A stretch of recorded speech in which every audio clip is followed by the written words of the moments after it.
Hello एमर्स, एक बार पुनः हम लोग आ गए हैं एसिड बेस एंड साल्ट के लेक्चर नंबर 9 में। जैसा कि आप सभी लोग पिछले वीडियो को देखते हुए यहाँ तक पहुँचे होंगे, तो आपको पिछले वीडियो के आगे से ही स्टार्ट किया जाएगा, ठीक है। इसके पहले वाले वीडियो के अंदर हम लोग पढ़ रहे थे एसिड बेस एंड साल्ट का रिएक्शन। मेनली हम एसिड बेस का क्या पढ़ रहे थे, रिएक्शन किसी अन्य सब्सटेंसेस के साथ, ठीक है। उसी क्रम में हम आज आगे बढ़ेंगे और भी चीज़ों को ऑब्जर्व करेंगे, अच्छे से समझेंगे। जैसा कि आप पिछले वीडियो के अंदर जब पढ़ रहे थे तो वहाँ पे आप लोगों ने देखा होगा कि भैया सबसे पहले हम लोगों ने रिएक्शन करा के देखा था एसिड का किसके साथ, एसिड का मेटल के साथ कराया था। एसिड का किसके साथ, मेटल के साथ, ठीक। पहला रिएक्शन तो ये देखा था।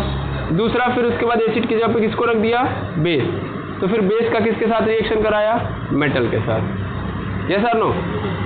सबसे पहला एसिड का रिएक्शन किसके साथ कराया, मेटल के साथ, और दूसरा हम लोगों ने रिएक्शन कराया था बेस का मेटल के साथ। फिर दूसरे नंबर पे गए हम लोग। दूसरे नंबर मतलब तीसरा जो हम लोगों ने तरीका पकड़ा वो क्या था कि भैया इस बार हम लोगों ने एसिड का रिएक्शन किसके साथ कराया, मेटल कार्बोनेट के साथ। किसके साथ, मेटल कार्बोनेट के साथ। तो मेटल कार्बोनेट के साथ हम लोगों ने यदि कराया था रिएक्शन तो क्या मिला था हमको, सब आपको पता ही है, पिछले वीडियो में आप लोगों ने देखा भी था, मेटल कार्बोनेट के साथ। फिर हम लोगों ने एसिड को हटाया, फिर किसको लाया, बेस को लाया, और बेस का रिएक्शन फिर किसके साथ कराया, मेटल कार्बोनेट के साथ। यहां तक हम लोगों ने रिएक्शन कराया है, यस और नो। ये हम क्या कर रहे हैं, ये हम बारी बारी एसिड और बेस का अलग अलग लोगों के साथ रिएक्शन करा के देख रहे हैं कि आखिर किस तरीके का पदार्थ यहाँ पे मिलेगा, ठीक है ना। अगर मैं मतलब मेन भाषा अगर इसकी बोली जाए या सीधी सीधी मैं बात करूँ तो एक्चुअल में हम एसिड और बेस का केमिकल प्रॉपर्टी ढूंढ रहे हैं, यानी एसिड और बेस का किसी और और पदार्थों के साथ किस तरीके का बिहेवियर है उसको जान रहे हैं यहाँ पे, ठीक है। भैया एसिड मेटल के साथ मिलेगा तो क्या बनाएगा, एसिड बेस मेटल के साथ मिलेगा तब क्या बनाएगा। तो इन सभी बातों के बारे में हम जानकारी ले रहे हैं, क्लियर है। अच्छा, एसिड अगर मेटल के साथ करेगा रिएक्शन तब क्या बनेगा, ये क्या जाना था हम लोगों ने कि भैया अगर एक एसिड है और उसके सामने किसको रख दिया जाए, मेटल। तो अगर एसिड और मेटल एक साथ अपने संपर्क में मतलब एक दूसरे के संपर्क में आते हैं तो क्या बनाएंगे बताइए। अगर पहले हम रिपीट करेंगे तब आगे बढ़ेंगे। एसिड मेटल के साथ अगर मिल जाता है, जुड़ जाता है तो क्या बनाएगा बताइए। पिछले वीडियो के अंदर आपको यही बताया गया था, ये सर नो। सबसे पहला तो क्या बनाएगा वो, सॉल्ट। क्या बनाएगा, सॉल्ट, नमक बना देगा और उसके साथ साथ हाइड्रोजन गैस रिलीज करेगा, ठीक है ना। जैसे एग्जांपल के लिए कोई एसिड ले लेते हैं हम लोग, जैसे HCl ले लिया, और कोई मेटल ले लेते हैं जैसे कि सोडियम ले लिया। अब ये Na इस H को डिस्प्लेस कर देगा।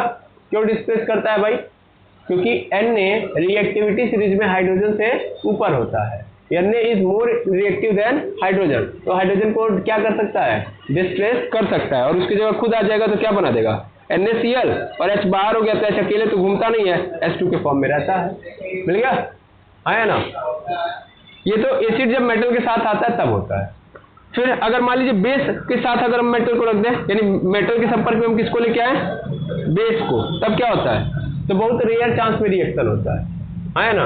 यानी बेस मेटल के साथ रिएक्ट ज्यादा नहीं करता है as compared to acid. Acid ज्यादा रिएक्टिव होता है किसके साथ, मेटल के साथ, लेकिन बेस मेटल के साथ ज्यादा रिएक्शन नहीं करता है। इसके लिए हम लोगों ने कौन सा एग्जांपल लिया था, इसके लिए हम लोगों ने देखा था कि हम लोगों ने सोडियम हाइड्रोक्साइड लिया था। क्या लिया था, सोडियम हाइड्रोक्साइड, यानी NaOH। क्या लिया था, NaOH, और उसके साथ किसका रिएक्शन कराया था, जिंक का। तो क्या बना था, सोडियम जिंकेट। क्या बना था, सोडियम जिंकेट, यानी Na2ZnO2 बना था कि नहीं बना था, सोडियम जिंकेट बना था। क्या इसके अलावा कुछ और बना था, नहीं, और बना था सर H2 गैस यहाँ भी क्या हुई थी, रिलीज हुई थी, ठीक है। लेकिन ये सब रेयर चांसेस में होता है, ये किस में होता है, रेयर। और सबसे ज्यादा क्या होता है सर, एसिड का अगर हम मेटल के साथ करें, क्लियर है। चलिए नेक्स्ट पोर्शन पे पकड़ते हैं। तो हम लोगों ने वहां पे देखा था सोडियम कार्बोनेट और बाइकार्बोनेट। तो जैसा सबसे पहले आप सभी लोगों को बता दूं मैं, तो कार्बोनेट का मतलब क्या होता है, कार्बोनेट मतलब कौन सा आयन, कार्बोनेट मतलब CO3 पे -2 चार्ज वाला है, ठीक है ना। इसको कार्बोनेट आयन बोलते हैं। क्या बोलते हैं, कार्बोनेट आयन। अगर ये किसी मेटल के साथ जुड़ा हुआ है तो इसको क्या बोलेंगे? Metal carbonate. मतलब बगल में इसके क्या लगा हो? कोई मेटल, तो इसको क्या बोलेंगे? Metal carbonate. और अगर मान लो ये किसी नॉन मेटल के साथ जुड़ा हुआ हो, कौन? CO3-2 आयन, CO3-2 आयन, तब इसको हम क्या बोलेंगे? तब हम इसको नाम देंगे नॉन मेटल का कार्बोनेट। ठीक है, सीधा सीधा मतलब समझ में आ रहा है? मेटल के साथ क्या जुड़ा होगा? CO3 पे -2 चार्ज, तो उसको क्या बोलेंगे? Metal carbonate. यानी ये क्या कहलाएगा? Metal carbonate. लेकिन अगर नॉन मेटल के साथ कार्बोनेट जुड़ा है तो नॉन मेटल कार्बोनेट। ठीक है, non metal carbonate. I hope clear हो गया होगा कॉन्सेप्ट। ठीक है, अच्छा, बाई कार्बोनेट का मतलब क्या होता है?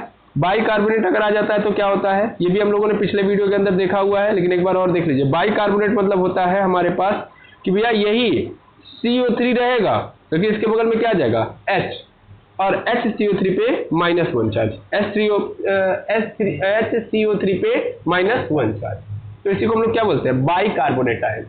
क्या बोलेंगे? By carbonate ion. अच्छा, ये कैसा आयन है? पॉजिटिव है कि निगेटिव है? निगेटिव वाले हैं, तो निगेटिव वाले को हम कैटायन बोलते हैं कि एनायन बोलते हैं? क्या बोलते हैं?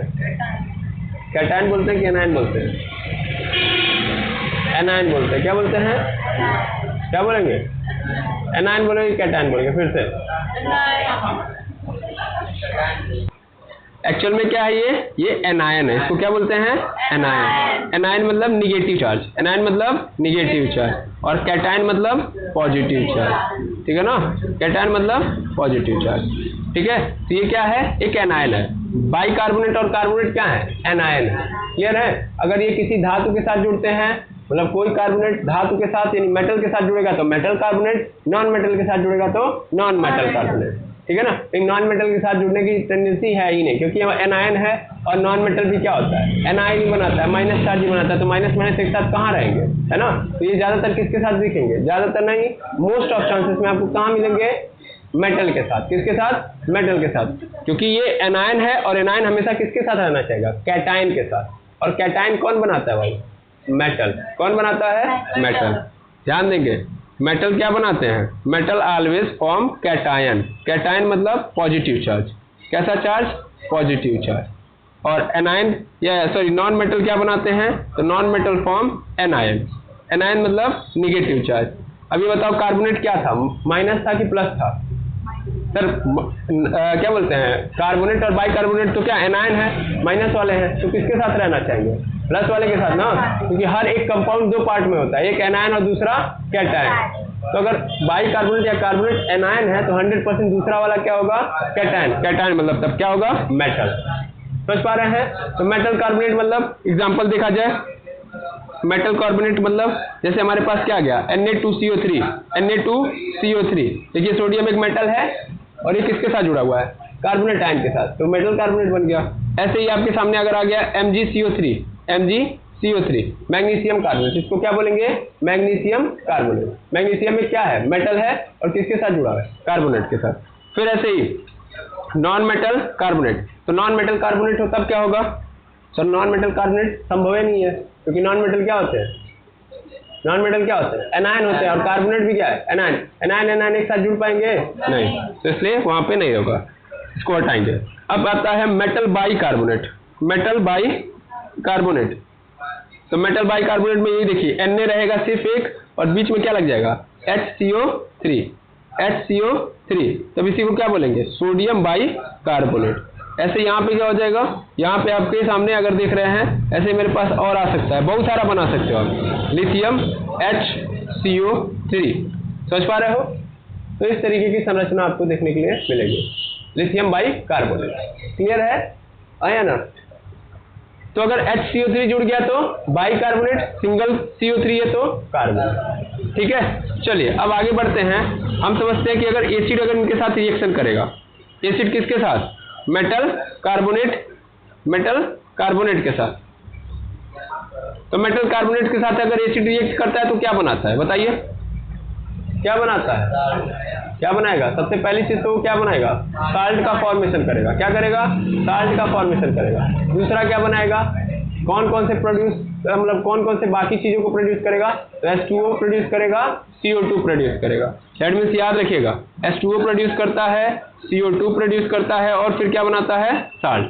यही तो देखा गया था। दैट मीन्स साल्ट बनाता है, उसके साथ साथ H2O और CO2। इसके लिए हम लोगों ने कौन सा रिएक्शन लिया था सर, HCl। क्या लिया था, HCl Na2CO3, Na2CO3।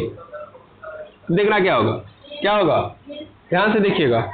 यहाँ पे एक सोडियम है और इस सोडियम के साथ क्या जुड़ जाएगा, एक Cl, तो क्या हो गया, NaCl हो गया। ये क्या हो गया, सॉल्ट बन गया। अब उसके बाद क्या निकलेगा, तो देखिए यहाँ पे एक H है और ये इन लोगों के मतलब यहाँ से दो ठो O को लेके, सॉरी एक O के लेके निकलेगा, तो क्या बना देगा, H2O। और उसके बाद क्या बचा, एक C बचा है, C बच गया और दो ठो O बचा है, तो CO2। तो NaCl, H2O और CO2। समझ में आया। तो हमेशा जब एसिड का रिएक्शन मेटल कार्बोनेट के साथ होगा तो क्या मिलेगा, H2O, CO2 और साल्ट। यानी एसिड अगर मेटल कार्बोनेट के साथ जुड़ता है तो ये बनाएगा। लेकिन अगर बेस के साथ जुड़ा तब, यानी बेस के साथ अगर कभी भी क्या जुड़ रहा है, मेटल कार्बोनेट या मेटल बाइकार्बोनेट, तब क्या होगा, तो एक्चुअल में कोई रिएक्शन नहीं होगा, नो रिएक्शन। क्यों नहीं होगा, क्योंकि ये जो आपको दिख रहा है मेटल कार्बोनेट और मेटल बाइकार्बोनेट, ये कैसे होते हैं, ये भी बेस के फॉर्मेशन में होते हैं। ये कैसा होते हैं, इनका नेचर कैसा होता है, बेस होता है। ये कैसे होते हैं, बेस। यानी बेस के साथ हम बेस का रिएक्शन कराएंगे तो कोई रिएक्शन नहीं होगा, इसीलिए कोई रिएक्शन नहीं होगा, नो रिएक्शन। समझ में आया कि नहीं आया। और यहाँ तक हम लोगों ने पढ़ा था। अब उसके आगे अब हम देखेंगे, ठीक है। चलिए देखा जाए, चलिए स्टार्ट करते हैं। एक और बच गया था, उसको हम लोग देख लेते हैं, उसके आगे फिर हम बढ़ते हैं। जैसे हमारे पास क्या बच गया है, ध्यान देंगे कि बेस है, बेस का रिएक्शन थोड़ा सा धुंधला आपको दिख रहा होगा, इसके लिए मैं माफी चाहूंगा, वो क्लियर नहीं भेजा गया है ये इमेज। तो देखिए बेस है, बेस का किसके साथ रिएक्शन, नॉन मेटल ऑक्साइड के साथ। किसके साथ reaction, non metal oxide. Non metal oxide आप सबको पता है। तो अगर रिएक्शन होगा तो क्या बनेगा, सॉल्ट और H2O।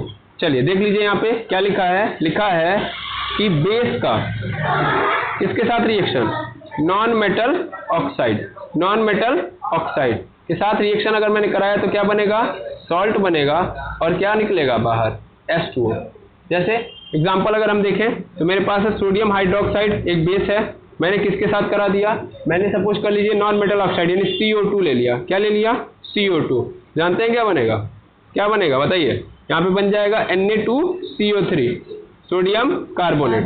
क्या बन गया, सोडियम कार्बोनेट। और ये OH निकला तो क्या बना देगा यहाँ पे, H2O, H2O। ठीक है, ये कहानी हो जाएगी। क्लियर है, सॉरी H2 निकलेगा ना, नॉट H2O। देखिए यहाँ पे क्या लिखा गया है, हाँ सॉरी H2O ही है। ठीक है, क्लियर है। तो ऐसे हमारे पास बहुत सारे हैं, NaOH, SO2 का Na2S बन गया, H2O बाहर निकल गया। KOH है, NO2 के साथ कराया तो K3N बन गया और H2O निकल गया। NaOH का CO2 के साथ कराया Na2CO3 और H2O बन गया। तो बस ये ऊपर वाला याद रखो कि कभी भी बेस नॉन मेटल ऑक्साइड के साथ मिलेगा तो क्या बना देगा, सॉल्ट और H2O, सॉल्ट और H2O। कैसे बन रहा है, समझ में आ रहा है ना, हाँ या ना। इसको याद रखना है कि नॉन मेटल के साथ अगर बेस आता है तो हमेशा कैसा दिखाई देगा, सॉल्ट के साथ H2O बनाएगा। क्लियर है, आई होप अभी तक की कहानी समझ में आ गई होगी। ठीक है, अब थोड़ा सा और आगे देखते हैं और कुछ और नई बातों को सीखते हैं। देखिए अब इतना दूर का रिएक्शन आप कंप्लीट कर लोगे, अब उसके नीचे कुछ नई नई बातें सीखते हैं हम लोग। ठीक है, अब नई बातें क्या है इसको देखिएगा। जैसे नीचे हम आते हैं, ये सब आप लोगों ने पहले ही देख लिया है कि एसिड क्या होता है और बेस क्या होता है। ये सर नो, ये सब एसिड और बेस का वही थ्योरी है, आप एक बार चाहें तो रिवाइज कर सकते हैं, तो ये आपकी जिम्मेदारी है। हम यहाँ पे बात करने जा रहे हैं types of acid and base, types of acid and base, कि भैया एसिड और बेस की कितने प्रकार होते हैं, एसिड और बेस के कितने प्रकार होते हैं। मैंने रिएक्शन कुछ देर के लिए क्या कर दिया है, रोक दिया है। अब हम कुछ नई चीजें सीखेंगे फिर आगे बढ़ेंगे। ठीक है, अब देखिए एसिड जो होता है और बेस जो होता है, अगर मैं इनके टाइप्स निकालना चाहूँ तो मुझे दो बेसिस लेने पड़ेंगे। कितने बेसिस, दो। एक तो घुलनशीलता के आधार पर कि पानी के अंदर कितना तेजी से घुल रहे हैं या कितना स्लो घुल रहे हैं, मतलब कैसे घुल रहे हैं, समझ पा रहे हैं। तो घुलने के लिए जो टाइम ले रहे हैं उस आधार पे, और दूसरा उत्पत्ति के आधार पे, उत्पत्ति मतलब ओरिजिन के आधार पे, कहाँ से पाए जा रही है, समझ पा रहे हैं। हम किस आधार पे सबको डिवाइड करेंगे? दो आधार पे। सबसे पहला तरीका होगा घुलनशीलता के आधार पे कि ये पानी के अंदर किस तरह घुल रहे हैं, स्लो या फास्ट, और उत्पत्ति के आधार पे मतलब कि कहाँ से पाए गए, कैसे उनकी उत्पत्ति हो गई, उस आधार पे। चलिए समझते हैं हम लोग। ये यहाँ पे नहीं है, अभी मैंने रोका हुआ है, एक सेकेंड रुकेंगे। पेजेस थोड़े अलग अलग हैं लेकिन टेंशन नहीं लेंगे, और सब कुछ आपको मैं समझा रहा हूँ। देखिए सबसे पहले हमारे पास यहाँ पे आएगा, कहाँ गया पेज यार,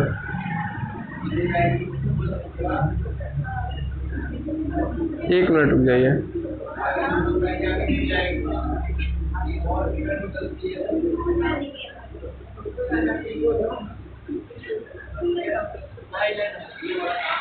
यहाँ पे एक मिनट रुकेंगे क्योंकि यहाँ पे उत्पत्ति के आधार पे था लेकिन वो पेज पता नहीं कहाँ गायब हो गया इसमें, यही सब समस्या। अगर नहीं तो फिर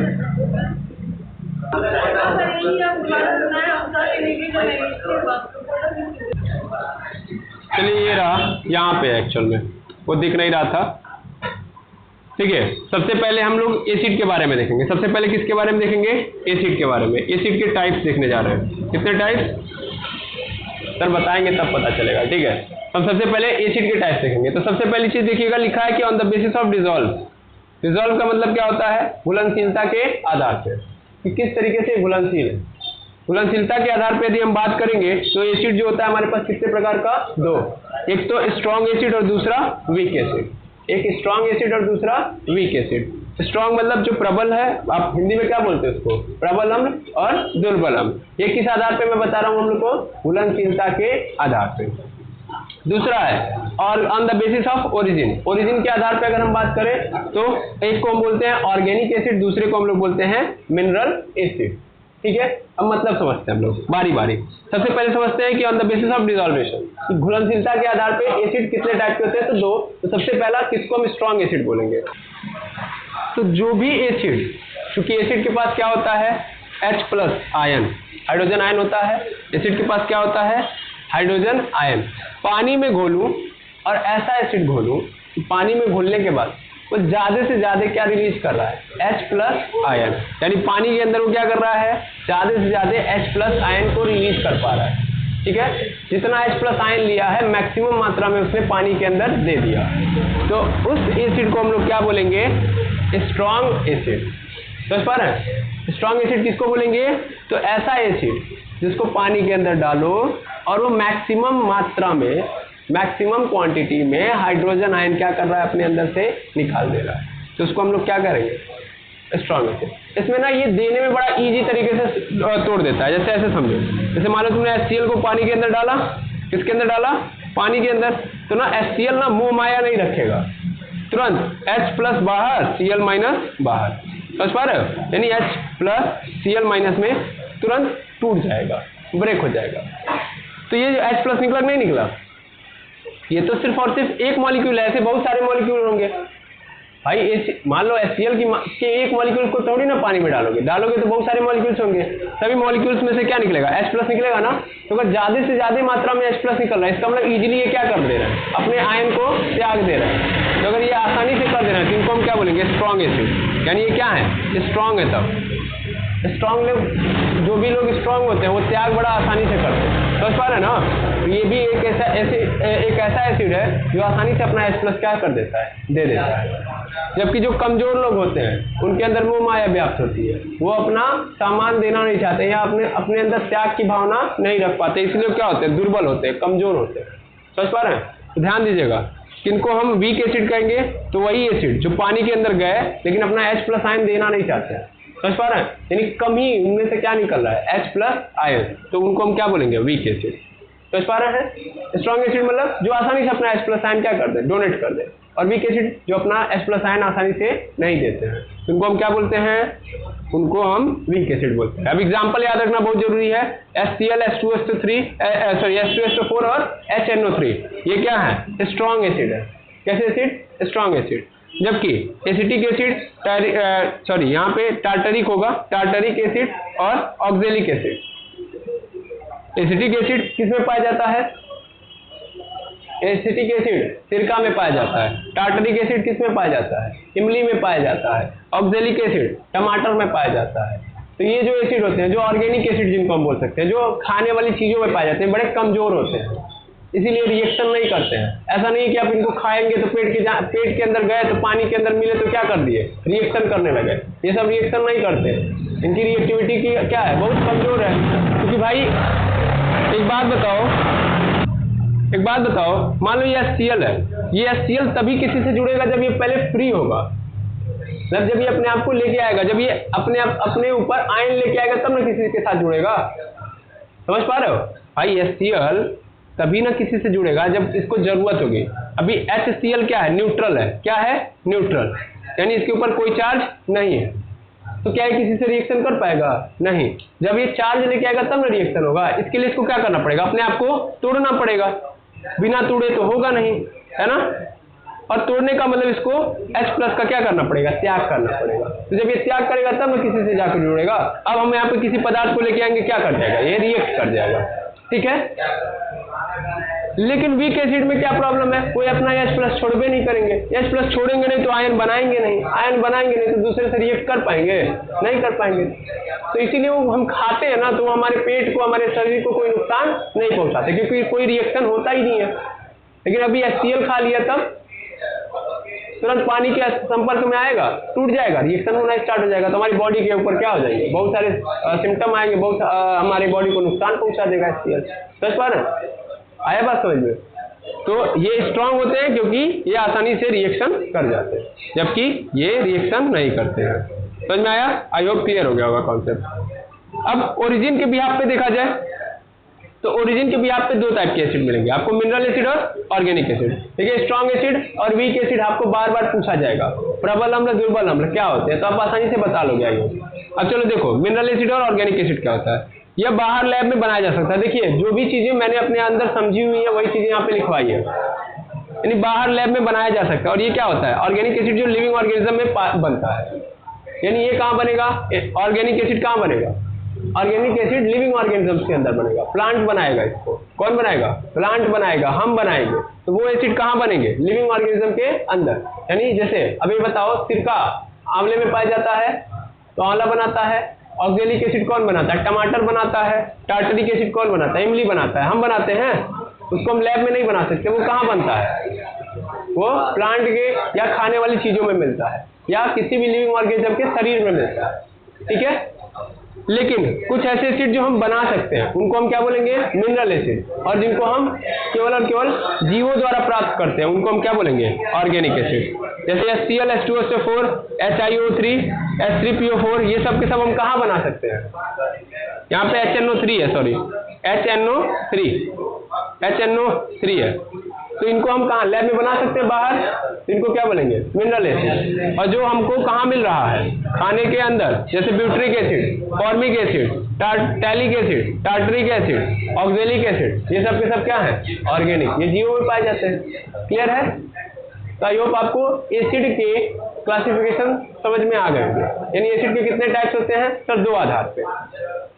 एक तो सर उत्पत्ति के आधार पे और एक तो घुलनशीलता के आधार पे। तो घुलनशीलता के आधार पर एसिड कितने प्रकार का? 2। कितने प्रकार का? 2। एसिड 2 प्रकार का घुलने के आधार पे, एक तो स्ट्रॉन्ग एसिड और दूसरा वीक एसिड, ठीक है। और इसी तरीके से अगर हम बात करें मिलने के आधार पे तो 2 तरीके के होते हैं, एक तो मिनरल एसिड और दूसरा ऑर्गेनिक एसिड। ऑर्गेनिक एसिड कहाँ मिलेगा? जीवों के अंदर, मेनली खाने पीने वाली चीजों के अंदर। और मिनरल एसिड जो होगा जिसको हम बाहर बना सकते हैं, बाहर भी हम इसको क्रिएट कर सकते हैं। और ऐसा एसिड जो आसानी से अपने H+ आयन को डोनेट कर देता है उसको क्या बोलते हैं? Strong acid. और ऐसा एसिड जो अपने H+ आयन को आसानी से रिलीज नहीं करता है उसको हम क्या बोलेंगे? Weak acid. ये सभी का आपको एग्जाम्पल याद होना चाहिए, ठीक है ना। एग्जाम्पल आपको पता रहेगा तो आप अच्छे से फील कर पाओगे। और वैसे भी आपको समझ में आ भी गया होगा, जैसे आप बार बार रिएक्शन कराते हैं तो H2SO4 है तो ये तो टूट जाता है ना, तो H+ बनाता है, SO4 पे -2 चार्ज आता है ना। तो इसका मतलब ये चार्ज बना रहा है नहीं बना रहा है? तो बना रहा है, इसका मतलब ये कैसा एसिड है? सर पहली बात तो ये स्ट्रॉन्ग एसिड है क्योंकि अपने अंदर से H+ रिलीज कर पा रहा है। और दूसरा कैसा एसिड है? सर ये मिनरल एसिड है। कैसा एसिड है? मिनरल एसिड है। मैं एक बात और बोल सकता हूँ कि जो ऑर्गेनिक एसिड होते हैं, वो कैसे एसिड होते हैं? वीक एसिड होते हैं। कैसे एसिड होते हैं? Weak acid. इस बात को भी आप नोट करके लिख लो, क्या कि ऑर्गेनिक एसिड कैसे एसिड होते हैं? Weak acid. ये क्या नहीं करते हैं? अपना H+ नहीं देना चाहते। समझ में आया? इसीलिए हमारे बॉडी को ये नुकसान नहीं पहुंचा। ये कहाँ पाए जाते हैं? खाने वाली चीजों में। आई होप समझ में आ गया होगा। ठीक है, तो मैं एसिड के क्लासिफिकेशन पे आज की क्लास को यहीं पे डन करूंगा। ठीक है, फिर हम नेक्स्ट वीडियो में आएंगे तो बेस का क्लासिफिकेशन देखेंगे, फिर साल्ट पे पहुंचेंगे, फिर जो रिएक्शन है उनको समझेंगे। ठीक है, तो इस तरीके से चल रहा होगा। तो बीच में मैंने कुछ रिएक्शन आपको दिखा दिए जितना आपने पढ़ा था। अब मैं एसिड के टाइप्स बताऊंगा, बेस के टाइप्स बताऊंगा, फिर आगे बढ़ूंगा साल्ट के ऊपर, फिर साल्ट के टाइप्स बता दूंगा, फिर चीजें अपने आप धीरे धीरे रिएक्शन की ओर मोड़ लेंगी, फिर रिएक्शन बता दूंगा, फिर कहानी खत्म। ठीक है ना? फिर हम लोग को कुछ मतलब कुछ सॉल्ट को बनाना होगा तो उनका प्रिपरेशन भी देख लेंगे हम। ठीक है, तो धीरे धीरे ये चैप्टर हम लोग डन करने के लिए मतलब और बढ़ रहे हैं। धीरे धीरे अब ये चैप्टर एंड होगा, लेकिन अब आप यहाँ से पेशेंस के साथ जितना भी सीखे अभी तक उसको समाहित करते हुए आगे बढ़े। इसी उम्मीद के साथ आज के लेक्चर को मैं यहीं पे एंड करता हूँ। मिलेंगे हम लोग नेक्स्ट वीडियो के अंदर। Thank you very much.